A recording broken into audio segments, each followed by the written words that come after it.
আমরা যে ঈদে মিলাদুন নবী করি, এটা যে উদযাপন করি, এটা কি কোথায় পেলাম, এটা কেন করব, কি দরকার করার? নবী তো আসছে, হেদায়েতের রাস্তা তো দেখিয়েছে, তিনি তো আমাদেরকে নামাজের কথা বলেছেন, রোজার কথা বলেছেন, হেদায়েতের বাণী আমাদেরকে শুনিয়ে গিয়েছেন। এখন আবার নবীর জন্মদিন তথা মিলাদের কেন দরকার, এটা এই বিষয় যতক্ষণ আপনি না বুঝবেন ততক্ষণ আপনার এই দিলের মধ্যে, মনের মধ্যে, অন্তরের মধ্যে এটা একটা প্রশ্ন থেকে যাবে। কথা কোন ঠিক না বেটি? আপনি না জানলে তো প্রশ্ন জাগবে। আরে রাসূল তো হেদায়েতের রাস্তা দেখিয়ে গেছে, কুরআন দেখাইলো, হাদিস দেখাইলো, নীতিমালা শিখাই গেল, এখন এটার আবার কি এর প্রয়োজন?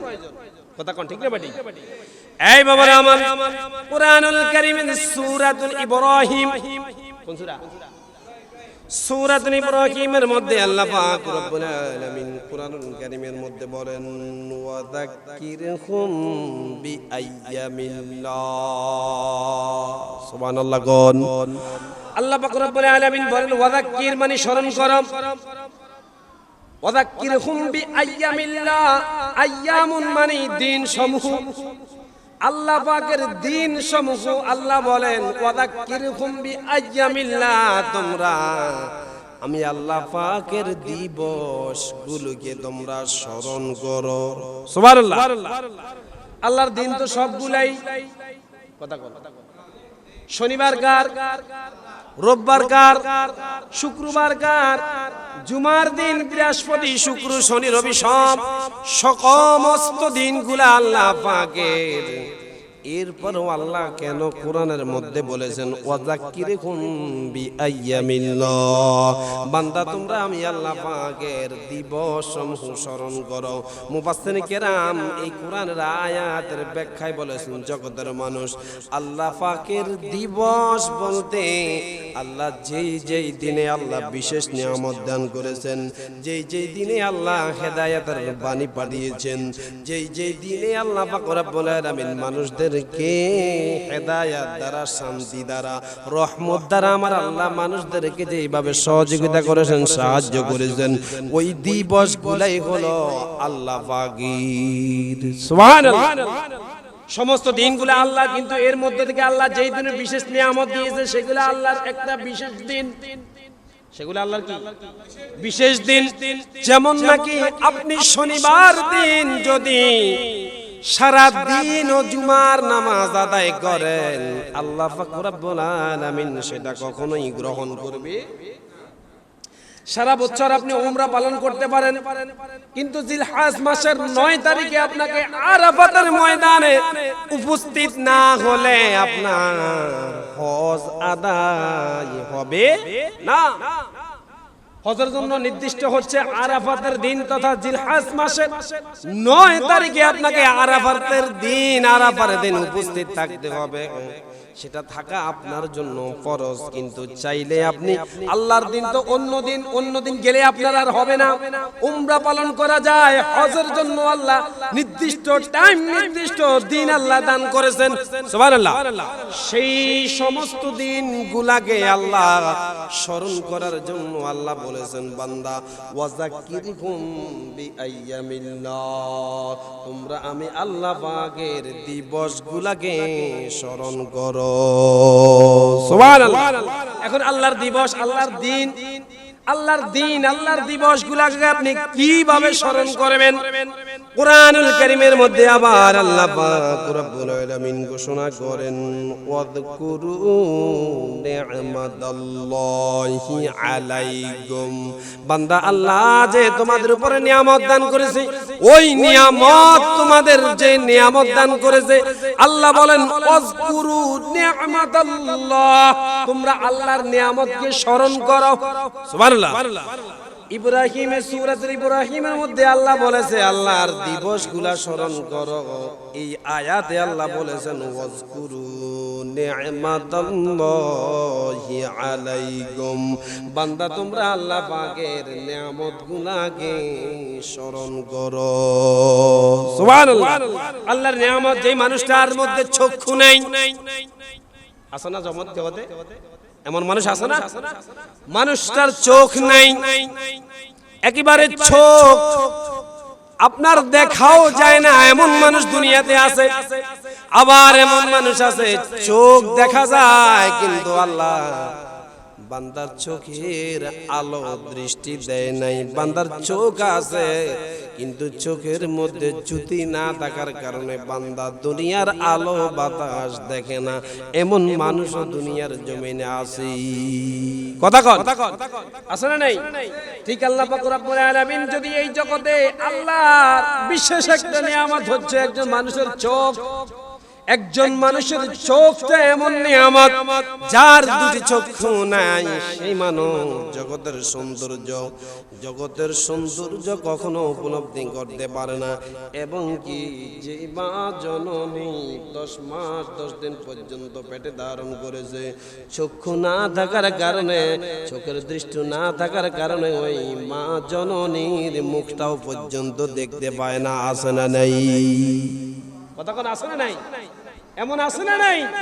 মা প্রসব করেছে 10 মাস 10 দিন, তাকে গর্ভে ধারণ করেছে, কিন্তু চোখের দৃষ্টি না থাকার কারণে মা জননীর চেহারাটাও পড়ে না চোখে। আছে না? কিন্তু আপনি চিন্তা করে দেখেন আল্লাহর এই নিয়ামত, চক্ষুটা কেমন নিয়ামত। আল্লাহ বলেছেন বান্দা ওয়াজকুরু নি'মাতাল্লাহ, তোমরা আমি আল্লাহ পাকের নিয়ামতকে স্মরণ করো। সুবহানাল্লাহ। এখন আল্লাহর নিয়ামতকে আল্লাহ স্মরণ করার কথা বলেছে, আবার আল্লাহর দিবসকে আল্লাহ স্মরণ করার কথা বলেছে। আল্লাহর দিবস কেমন, আল্লাহর দিনগুলা কেমন, আল্লাহ যে দিনে আল্লাহ পাকের বিশেষ রহমত এবং নিয়ামত দান করেছেন, ওই দিনগুলা ওই সময়গুলাই হলো আল্লাহর পক্ষ থেকে বিশেষ একটা নিয়ামতের দিন এবং নিয়ামতের সময়। চিৎকার মেরে বলি আল্লাহু আকবার। আমার আল্লাহ পাক রব্বুল আলামিন ঘোষণা করেছেন ওয়া আম্মা বিনি'মাতি রাব্বিকা ফাহাদ্দিথ। চিৎকার মেরে বলি আল্লাহু আকবার। আগের আয়াতে আল্লাহ বলেছেন 1 নম্বরে তোমরা আমি আল্লাহর দিবসকে স্মরণ করো, 2 নম্বরে আল্লাহ বলেছেন আমি আল্লাহর নিয়ামতকে স্মরণ করো, 3 নম্বরে আল্লাহ বলেছেন ওয়া আম্মা বিনি'মাতি রাব্বিকা ফাহাদ্দিস। আল্লাহ পাক রব্বুল আলামিন ঘোষণা করেছেন এই জগতের মানুষ অবশ্যই তোমরা আমি আল্লাহ পাক রব্বুল আলামিনের পক্ষ থেকে যেই নিয়ামত এসেছে সেই নিয়ামতের ফাহাদ্দিস আল্লাহ বলেন তোমরা আমি আল্লাহর নিয়ামতের বর্ণনা করো, একে অপরের সাথে বলা বলি করো। চিৎকার বলি আল্লাহু আকবার। 1 নম্বরে আল্লাহর নিয়ামতকে দিবসকে স্মরণ করো, 2 নম্বরে আল্লাহর নিয়ামতকে স্মরণ করো, 3 নম্বরে হলে আল্লাহ বলেন আমার নিয়ামতের আলোচনা করো। আল্লাহর নিয়ামতের কি আলোচনা। আপনি যখন আল্লাহর নিয়ামতের এই যে চোখটা নিয়ে কথা বললাম, চোখের চিন্তা যদি আপনি করেন কত বড় নিয়ামত আল্লাহ আপনাকে দিয়েছেন। একটা পা যার নাই পৃথিবীর মধ্যে সেই বুঝে কত কষ্ট বা চলা। যার কর্ণকুহরের শোনার মতো সেই ক্ষমতা নাই, সে বুঝতে পারে তার কানের জন্য আল্লাহ কত বড় একটা নিয়ামত দান করেছে। এই বাবা আমার বলতেছিলাম আল্লাহ এই জন্য বলেছে বান্দা যখনই আমি আল্লাহর নিয়ামতের স্মরণ করবা তোমরা সেটা আলোচনা করবা। আলোচনার মাধ্যমে অন্তরে যখন আমি আল্লাহর প্রতি আমি আল্লাহ যে কত দয়াশীল, কতটুকু তোমার জন্য দয়া করেছি সেটা তুমি বুঝতে পারবে, সেটা তুমি উপলব্ধি করতে পারবে বান্দা। এই জন্য আল্লাহ পাক রব্বুল আলামিন বারবার বলেছেন দিবস স্মরণ করো, আমি আল্লাহর জিকির নিয়ামত স্মরণ করো, আমি আল্লাহ পাকের নিয়ামতের আলোচনা করো। আলোচনা করলেই তোমার মরা দিলটা তাজা হবে, কঠিন দিলটা নরম হবে, আল্লাহ বিমুখ দিলটা তোমাকে আল্লাহর দিকে নিয়ে যাবে। আল্লাহ যে তোমাকে কত বড় নিয়ামত দান করেছে আলোচনা শোনার পরে বলার পরে যখন তোমার অন্তরটা আল্লাহর দিকে ধাবিত হবে সেখানে আল্লাহর সন্তুষ্টি অর্জিত হয়ে যাবে। সুবহানাল্লাহ। এই জন্য আল্লাহ বলেছেন বান্দা তোমরা আমার জিকির স্মরণ করো, আমার নিয়ামত স্মরণ করো, আমার দিবস স্মরণ করো। এর কারণ হচ্ছে দিবসের মাধ্যমে, জিকিরের মাধ্যমে, নিয়ামতের মাধ্যমে, আল্লাহর নিয়ামতের বর্ণনার মাধ্যমে বান্দা অন্ধকার থেকে আলোতে আসবে, অন্ধকার থেকে আলোতে আসবে, জাহিলিয়াত থেকে সে হেদায়েতের রাস্তার দিকে আসবে। এই জন্য আল্লাহ পাক রব্বুল আলামিন কোরআনুল কারীমের মধ্যে ঘোষণা করেছেন হুয়াল্লাযী আরসালা রাসূলাহু বিল হুদা ওয়া দীনিল হক লিইয়ুযহিরাহু আলাদ-দীনি কুল্লি ওয়া কাফা বিল্লাহি শাহীদা। সিককার মেরে বলি আল্লাহু আকবার। আল্লাহ বলেন হুয়াল্লাযী, তিনি সেই সত্তা, আরসালা রাসূলাহু, যিনি তোমাদের মধ্য থেকে একজনকে রাসূল হিসাবে আল্লাহ প্রেরণ করেছেন, দ্বীনের হেদায়েত নিয়ে, সঠিক দ্বীন ধর্ম নিয়ে যিনি তোমাদের কাছে এসেছেন, সেই নবীর ব্যাপারে আল্লাহ বলেছেন আমি আল্লাহ তোমাদের মধ্য থেকে একজন রাসূলকে প্রেরণ করেছি। এই জন্য বাজানরা আমার, নবীর কথা আলোচনা করলে, নবী আল্লাহর নিয়ামত, এই নিয়ামত কি নিয়ে আপনি আলোচনা করলে আপনি বুঝতে পারবেন নবী উম্মতের জন্য কতটা ত্যাগ করেছেন, নবী উম্মতের জন্য উহুদের ময়দানে কতটুকু দান মোবারক শহীদ করেছেন, তায়েফের ময়দানে কতটুকু রক্ত ঝরাইয়েছেন, সেটা আপনি বুঝতে পারবেন একমাত্র নবীর জিকির, নবীর স্মরণে, নবী পাকের আলোচনার মাধ্যমে। ওই যে আল্লাহ বলেছেন ওয়া আম্মা বিনিআমাতি রাব্বিকা ফাহাদ্দিস, আল্লাহর নবী আল্লাহর নিয়ামত, এই নিয়ামতের আলোচনাই করলে আপনি বুঝতে পারবেন আল্লাহর নবী কতটুকু উম্মতের জন্য, কতটুকু হেদায়েতের জন্য, কতটুকু দ্বীন ইসলামের জন্য ত্যাগ করেছেন। আপনি বুঝতে পারলে নবীর প্রতি আপনার মহব্বত বৃদ্ধি হয়ে যাবে। সুবহানাল্লাহ। আজকের এই মাহফিল হচ্ছে ঈদ মিলাদুন নবীর মাহফিল। ঈদ অর্থ হলো খুশি। ঈদ অর্থ কি? ঈদ অর্থ হলো খুশি। মিলাদ অর্থ হলো জন্ম আগমন। মিলাদ অর্থ কি? মিলাদ অর্থ জন্ম আগমন। নবী অর্থ নবী, অর্থাৎ ঈদে মিলাদুন নবী অর্থ হলো নবী পাকের আগমনের খুশি। সুবহানাল্লাহ। ঈদে মিলাদুন নবী কি? নবীর আগমনের খুশি। যারা বলে নবীর আগমনের খুশি। এখন নবীর আগমনে যে আপনি খুশি হবেন, আল্লাহ পাকের নিয়ামতের শুকরিয়া বান্দা কয়েক প্রকারে আদায় করতে পারে। এক নম্বরে বান্দা আল্লাহ পাকের নিয়ামতের শুকরিয়া আদায় করবে আল্লাহ পাকের নিয়ামত বর্ণনা করার মাধ্যমে। এই যে আল্লাহ বলেছেন ওয়া আম্মা বিনিআমাতি রাব্বিকা ফাহাদ্দিস, আল্লাহ পাকের নিয়ামত বর্ণনার মাধ্যমে আল্লাহর নিয়ামতের শুকরিয়া আদায় হয়ে যাবে। শুধু তাই নয়, আল্লাহ পাকের নিয়ামত স্মরণ করার মাধ্যমে দিবসগুলা, দিনগুলা, যেই দিনগুলা যেমন আল্লাহ পাক রব্বুল আলামিন কুরআনুল কারীমের মধ্যে বলেছেন তোমরা সেই দিনের কথা স্মরণ করো, আমি আল্লাহ পাক রব্বুল আলামিন যেই দিন তোমাদের জন্য সমুদ্রের মাঝখান দিয়ে 12টি পথ আমি আল্লাহ তোমাদের জন্য নির্ধারণ করে দিয়েছি, যে পথগুলা দিয়া তোমরা অতিক্রম করে নাজাত পেয়েছো। সুবহানাল্লাহ। অর্থাৎ কুরআনুল কারীমে আল্লাহ পাক রব্বুল আলামিন ঘোষণা করেছেন নবী হযরতে মূসা কালিমুল্লাহ যখন ফেরাউনের দল বল সহ নিয়া মূসা আলাইহিস সালামকে পিছনে দিয়ে যখন ফেরাউনের দল বল মূসা কালিমুল্লাহকে দৌড়াইতে লাগলো, আল্লাহ পাক রব্বুল আলামিন সমুদ্রের মাঝ পথ দিয়ে আমার আল্লাহ পানিটাকে ভাগ করে দিয়ে 12টি শাখা, 12টি রাস্তা আমার আল্লাহ পাক রব্বুল আলামিন করে দিয়েছেন। সুবহানাল্লাহ। আল্লাহ বলেন তোমরা সেই নিয়ামতের কথা স্মরণ করো, এটা কোরআনের কথা। সুবহানাল্লাহ। তাহলে আল্লাহর নিয়ামত হলো আল্লাহ পাক ফেরাউনের দল বল সহ তাদেরকে ধ্বংস করে মূসা আলাইহিস সালামের দলবল সহ এদেরকে আমার আল্লাহ নাজাত দান করেছেন। সেটাকে স্মরণ করে আনন্দ হয়ে খুশি করার জন্য, আল্লাহ পাকের এই কৃতজ্ঞতা আদায় করার জন্য নবী হযরতে মূসা আলাইহিস সালাম রোজা রাখতেন। সুবহানাল্লাহ। তাহলে আল্লাহ পাকের কৃতজ্ঞতা স্বরূপ রোজা রাখা যায়। কথা কোন? আল্লাহ পাকের নিয়ামতের শুকরিয়া আদায় হয়ে যাবে রোজা রাখার মাধ্যমে। আল্লাহ পাকের নিয়ামতের শুকরিয়া আদায় হয়ে যাবে আলোচনার মাধ্যমে। আল্লাহ পাকের নিয়ামতের শুকরিয়া আদায় হবে সেটা স্মরণ করার মাধ্যমে। এই জন্য আল্লাহ পাক রব্বুল আলামিন আবার সূরাতুল ইউনূসের মধ্যে বর্ণনা করেন, কুল বিফাদলিল্লাহি ওয়া বিরহমাতিহি ফাবিযালিকা ফালিয়াফরাহু হুয়া খায়রুম মিম্মা ইয়াজমাউন। সিক্কার বলি আল্লাহু আকবার। আল্লাহ পাক রব্বুল আলামিন বলেন, কুল হে রাসূল আপনি বলে দিন, বিফাদলিল্লাহি ওয়া বিরহমাতিহি, এরা যেন আপনার উম্মতরা আমার বান্দারা যেন বিফাদলিল্লাহি ওয়া বিরহমাতিহি, আমি আল্লাহর পক্ষ থেকে যদি কোনো ফজল আসে, আমি আল্লাহর পক্ষ থেকে যদি কোনো নিয়ামত আসে, ফালিয়াফরাহু, এরা যেন আনন্দ করে, খুশি করে, উদযাপন করে, এরা যেন খুশি আনন্দ করে। সিক্কার বলি আল্লাহু আকবার। আল্লাহ বলেছেন আমি আল্লাহর পক্ষ থেকে ফজল পেলে, নিয়ামত পেলে তারা যেন খুশি হয়, খুশি উদযাপন করে।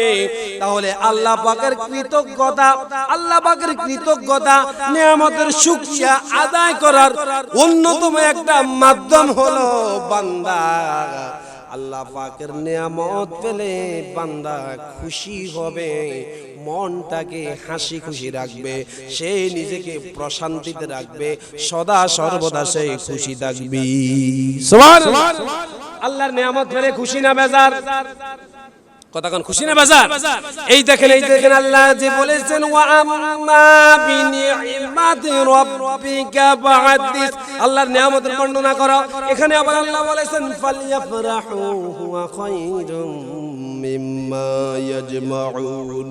এই জগতের মানুষ, আল্লাহর নবীকে আল্লাহ পাক রব্বুল আলামিন বলেন, হে রাসূল আমি আল্লাহর পক্ষ থেকে ফজল আসলে, রহমত আসলে আপনি তাদেরকে বলবেন তারা যেন খুশি হয়, আনন্দ করে।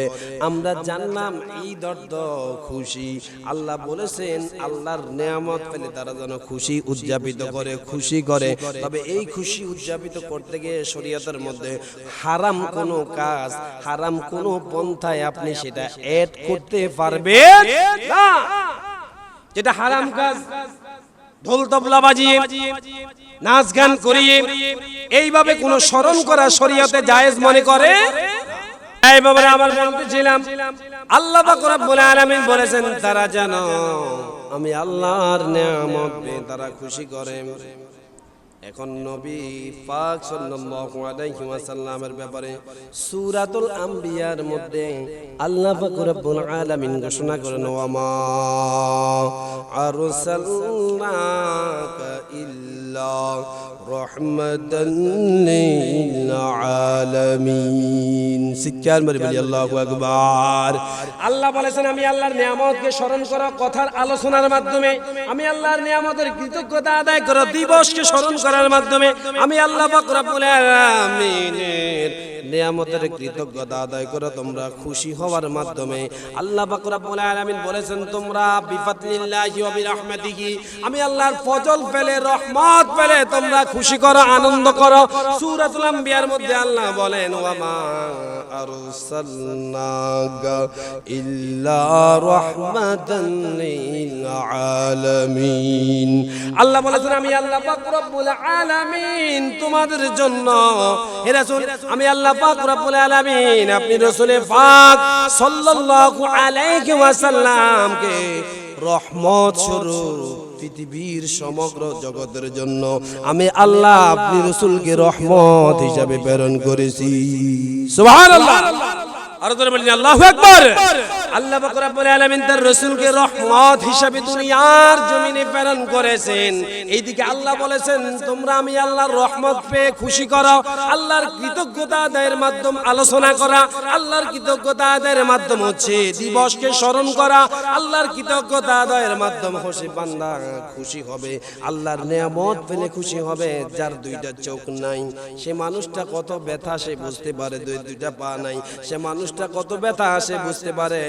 আল্লাহর এই সমস্ত নিয়ামত পেলে বান্দার মন অটোমেটিকলি খুশি হয়ে যায়। কথা কোন ঠিক না ঠিক? আপনার দেহ চাইতে আপনার দেহের একটা অঙ্গ যদি চলে যায় আপনি বুঝবেন কত যন্ত্রণা। এই দেহ এই শরীরের চাইতে যদি আপনি রাসূলে পাককে মুহাব্বত না করেন, আল্লাহর নবী হযরত ওমর ফারুককে বলেছে, ওমর যতক্ষণ পর্যন্ত তোমার নিজের জীবন চাইতে তোমার নিজের চাইতে আমি রাসূলকে মুহাব্বত না করবে ততক্ষণ পর্যন্ত তুমি মুমিন হতে পারবে না। এরপর আল্লাহ পাক রব্বুল আলামিন বলেছেন, আন-নাবিয়্যু আওলা বিল মুমিনিনা মিন আনফুসিহিম। সূরাতুল আহজাবের মধ্যে আল্লাহ পাক রব্বুল আলামিন বলেছেন, নবী মুমিনদের জানের মালিক। নবী পাক চাইলে যে উম্মত রাসূলে পাকের জন্য জীবন দিতে প্রস্তুত হবে না, নবী পাক চাইলে যে উম্মত নবীর জন্য কুরবান হতে পারবে না, ওই উম্মত কখনো আল্লাহ পাকের সান্নিধ্য লাভ করতে পারবে না।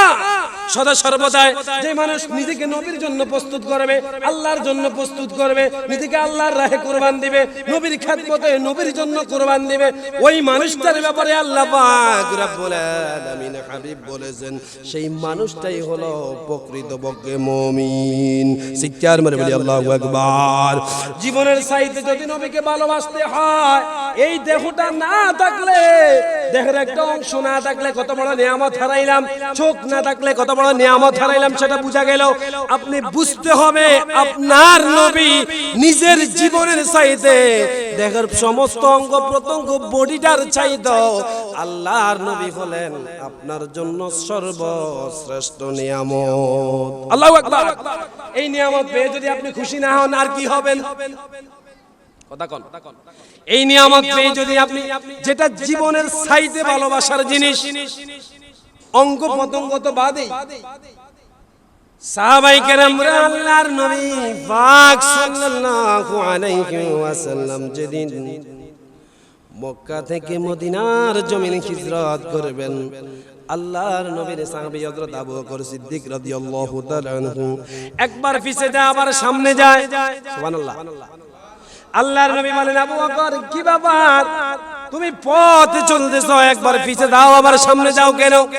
বলে, ইয়া রাসূলুল্লাহ, কাফেরের কামেক মক্কার কাফেররা যে আপনাকে কখন আক্রমণ করে বসে, ইয়া রাসূলুল্লাহ পিছনে আসি যদি আপনাকে পিছন থেকে আঘাত করে তাহলে আমার গায়ে যেন লাগে, আর সামনে আসি যদি আপনাকে সামনে থেকে আঘাত করে, ইয়া রাসূলুল্লাহ আমি এই জন্য আবার সামনে আসি। সুবহানাল্লাহ। সাহাবায়ে কেরাম হলো উম্মতে মুহাম্মাদের জন্য ঈমানের দৃষ্টান্ত স্বরূপ। সাহাবায়ে কেরাম হলো আপনি মডেল হিসেবে নবীকে কেমন ভালোবাসবেন, নবীর কেমন নিয়ামত স্মরণ করবেন। সাহাবায়ে কেরামরা আবু বকর সিদ্দিক শিখাইলেন, আল্লাহর নবী যখন হিজরতের রাতে বের হলেন, একবার আমি পিছে গেলাম আবার সামনে গেলাম, কেন না আল্লাহর নবীর কত যে পিছন থেকে আক্রমণ করে, আমি পিছনে গেলে আমার গায়ে লাগবে, সামনে গেলে সামনে আমার গায়ে লাগবে। এই জন্য সাহাবায়ে কেরাম প্রমাণ করলেন আপাতমস্তক দেখো বডির চাইতে নিজের জীবনের চাইতে শ্রেষ্ঠ নিয়ামত হলো আল্লাহর নবী। সুবহানাল্লাহ। এই জন্য আপনি এমন নিয়ামত পেয়ে যদি খুশি না হন আর কি হবেন? কথা কোন? এমন নিয়ামত পেয়ে যদি আপনি খুশি না হন, এই খুশিটাই হলো ঈদ। খুশিটাই কি? এই খুশিটাই হলো ঈদ। আপনি খুশি হওয়াটার নামই হলো ঈদ। আপনি রাসূলুল্লাহ পাকের আগমনে আপনি খুশি হয়েছেন।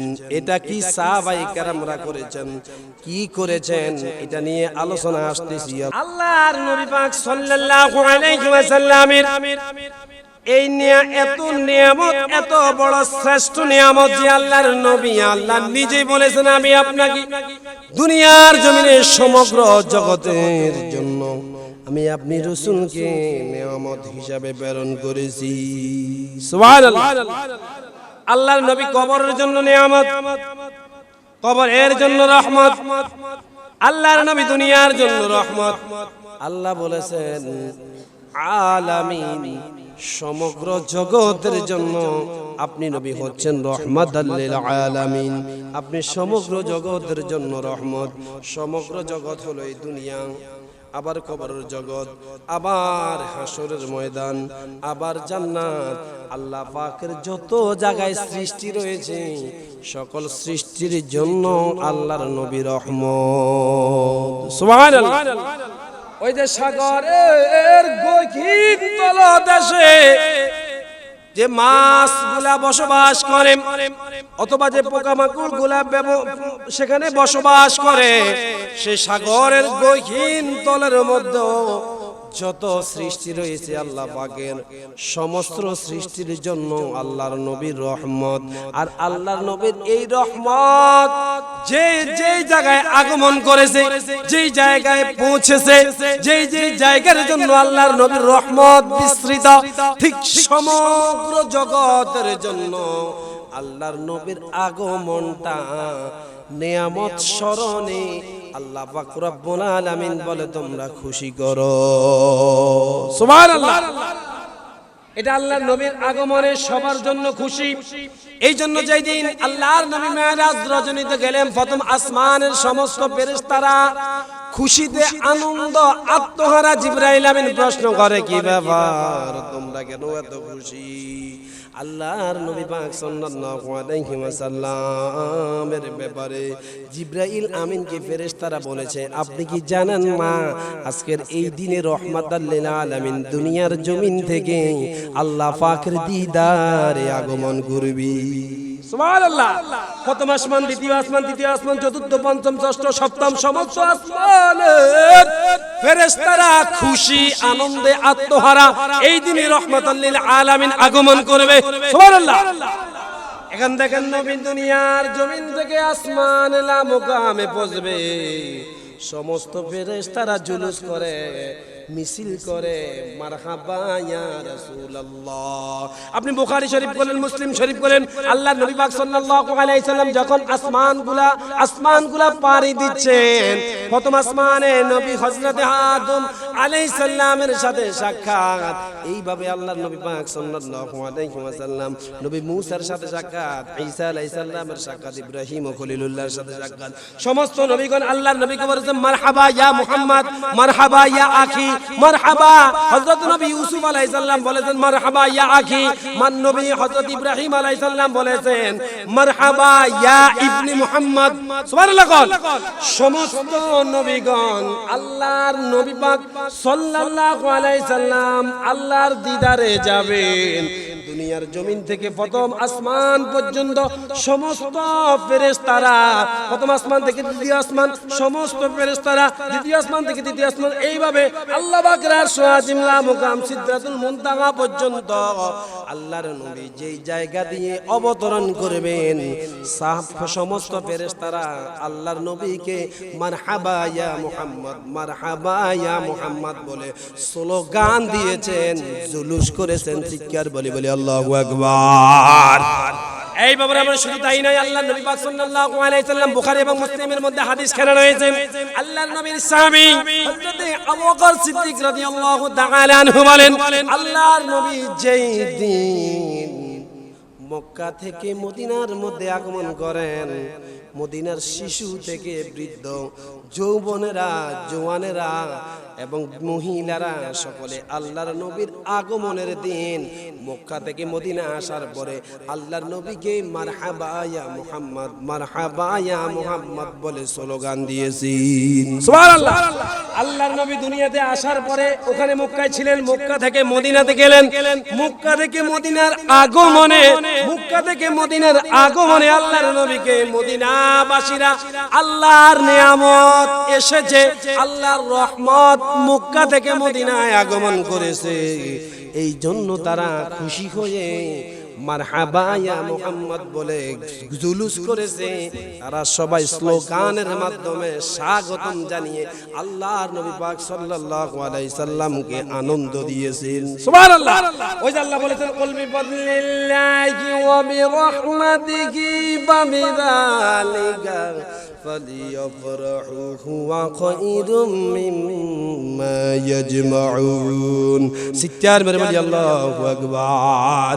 আল্লাহ পাক রব্বুল আলামিনের হাবিব আসাতে মদিনাবাসী খুশি, খুশি হওয়া মানে এটা তাদের জন্য ঈদ। তাদের জন্য কি? তাদের জন্য কি এটা? আল্লাহুম্মা সাল্লি আলা মাওলানা মুহাম্মদ ওয়া আলা আলিহি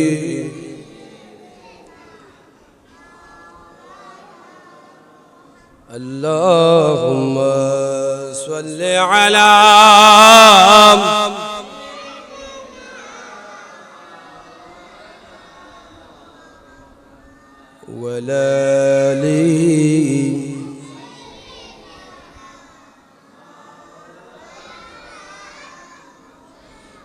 এই বাবারা আমার, এখন নবী পাক সাল্লাল্লাহু আলাইহি সাল্লাম মদিনাতে আসার কারণে মদিনাবাসীরা খুশি।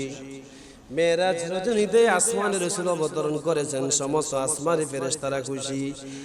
আর যেই দিন আল্লাহর নবী দুনিয়ার জমিনে আগমন করেছেন, সেই দিনে তামাম দুনিয়ার সৃষ্টি জগৎ খুশি।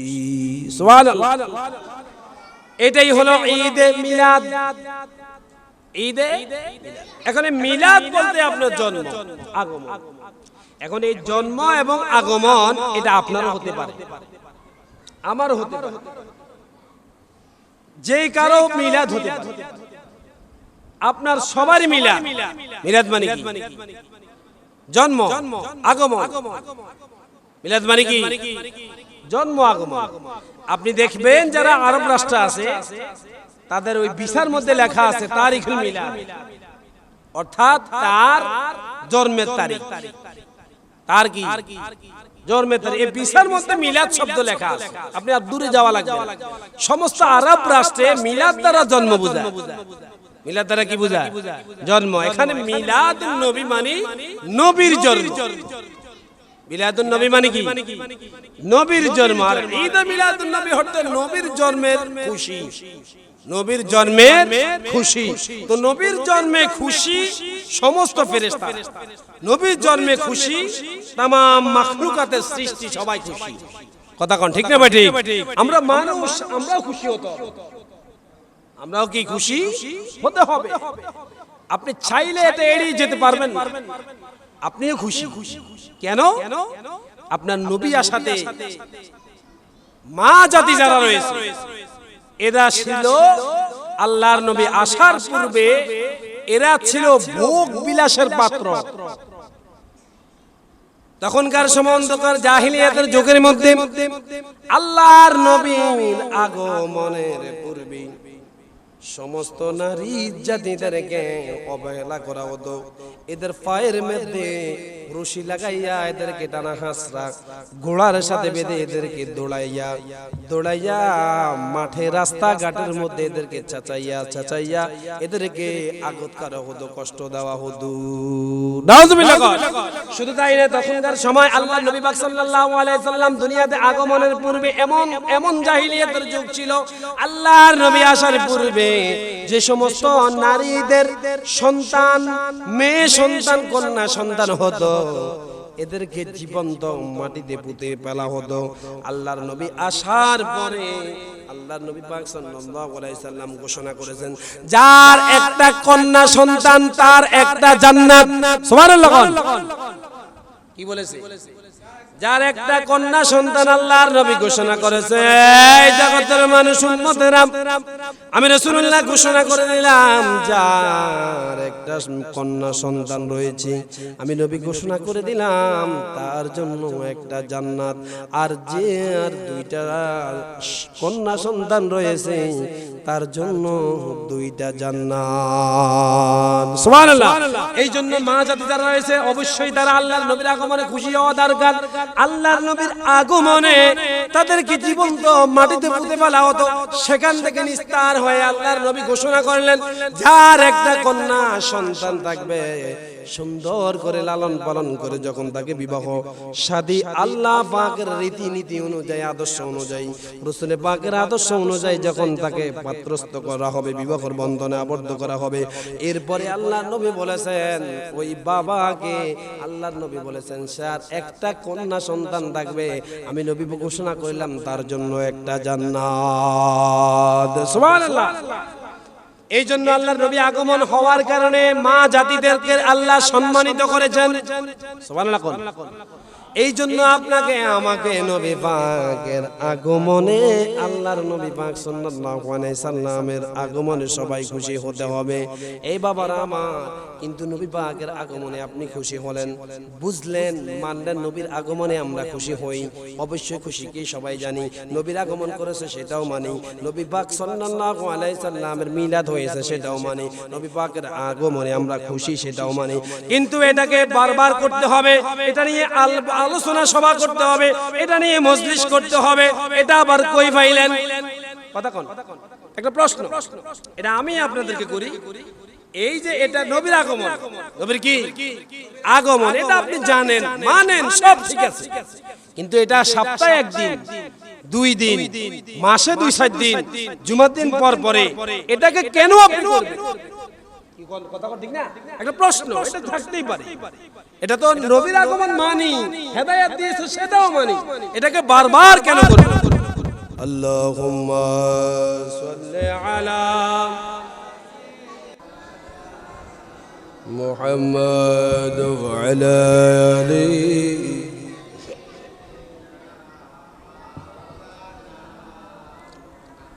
এই বাবারে আমার, ওই যে আল্লাহ বলেছেন আল্লাহর পাক রব্বুল আলামিনের দিবসে স্মরণ করো, এই জন্য আমরা এটাকে বারবার স্মরণ করি।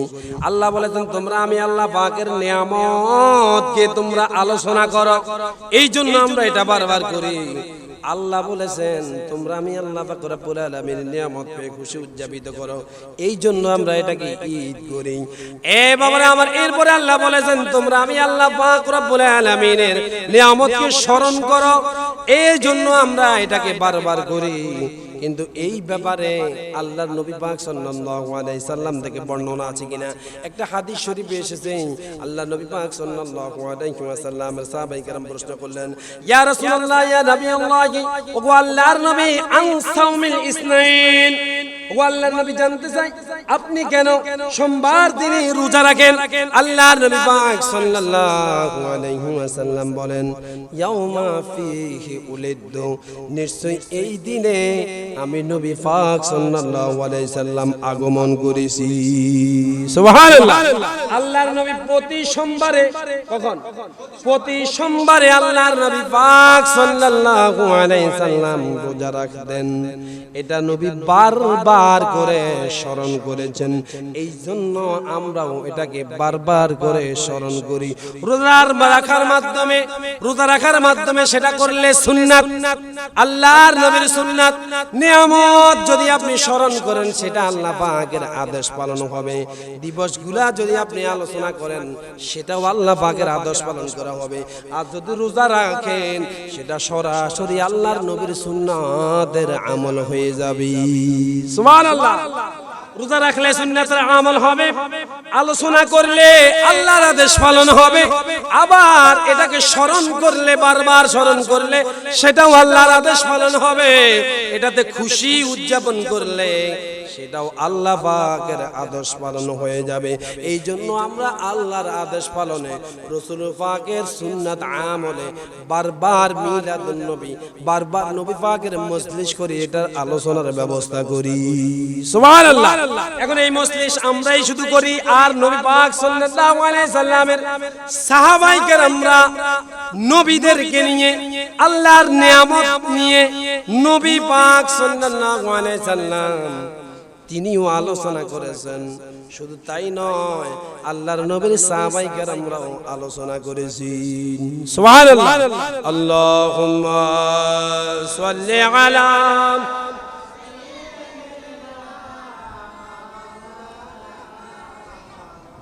ওয়া আলা আলি সাইয়্যিদিনা।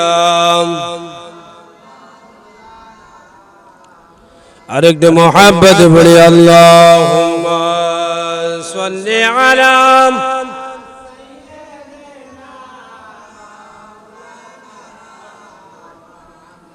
ওয়া আলা আলি মাওলানা মুহাম্মাদ। আল্লাহুম্মা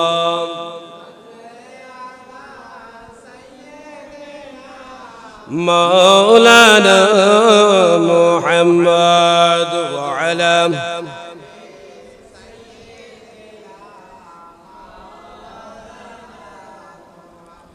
নূর নবীজির আগমন জগৎ হইল উজালা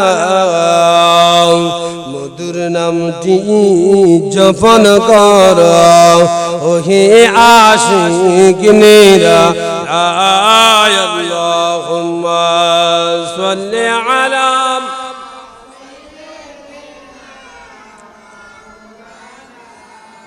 মুহাম্মদ ওয়া আলা আলিহি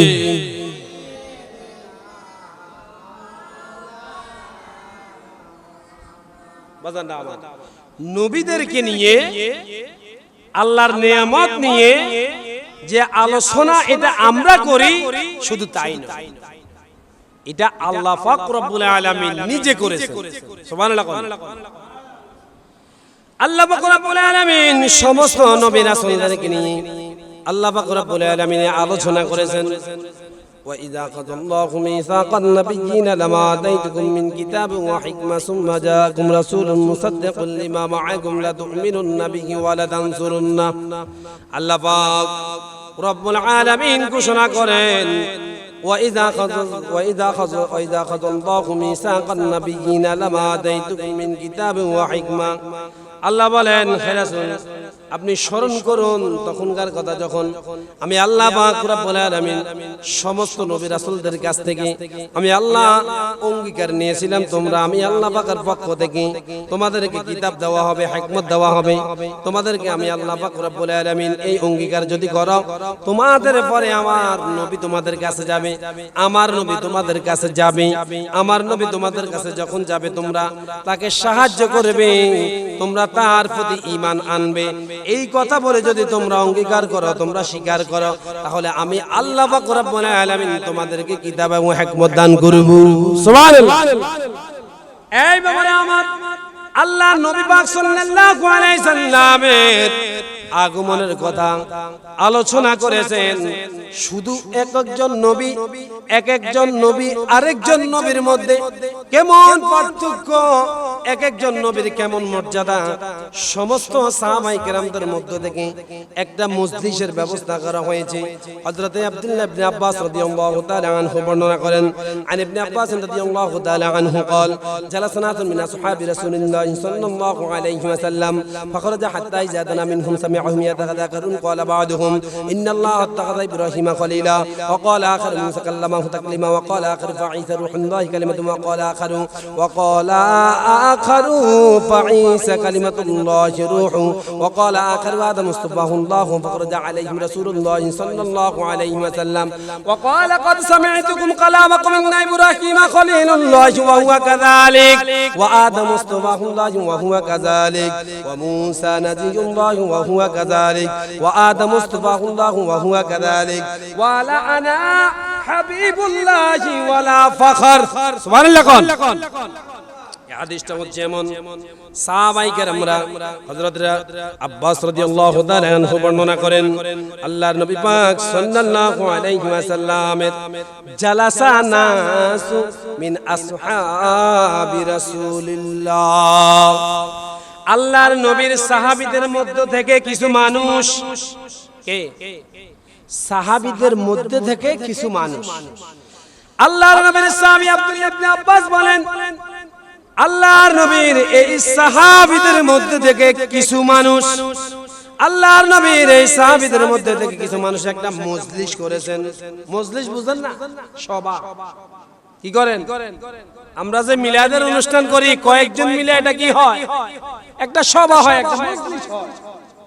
ঠিক তেমনি ভাবে নবী হযরত রাসূল পাক সাল্লাল্লাহু আলাইহি সাল্লামের সাহাবীরা হযরত আব্দুল্লাহ ইবনে আব্বাস রাদিয়াল্লাহু তাআলা আনহু বলেন জালাসানা সুমিন আসহাবি রাসূলিল্লাহি সাল্লাল্লাহু আলাইহি ওয়াসাল্লাম মজলিসের মধ্য থেকে কিছু লোক তারা বের হলেন ফখরাজা হাত্তা ইজা তানাহা মিনহুম সামিআহুম ইয়াতাযাকারুন তখন আমরা শুনতে পেলাম তারা একে অপরের সাথে বলা বলি করে সুবহানাল্লাহ একে অপরের সাথে কি করে বলা বলি করে এই মজলিসে কোথায় মজলিসে একটা সবার মধ্যে কয়েকজন মিলে একটা সবার মধ্যে তারা বসেছে বসার পরে তারা বলা বলি করে কি এক নম্বরে তারা বলেছেন ক্বালা বা'দুহুম ইন্নাল্লাহা তাখাযা ইব্রাহিমা খলিলা একে অপরকে বলে একজন বলে নবী ইব্রাহিম খলিলুল্লাহ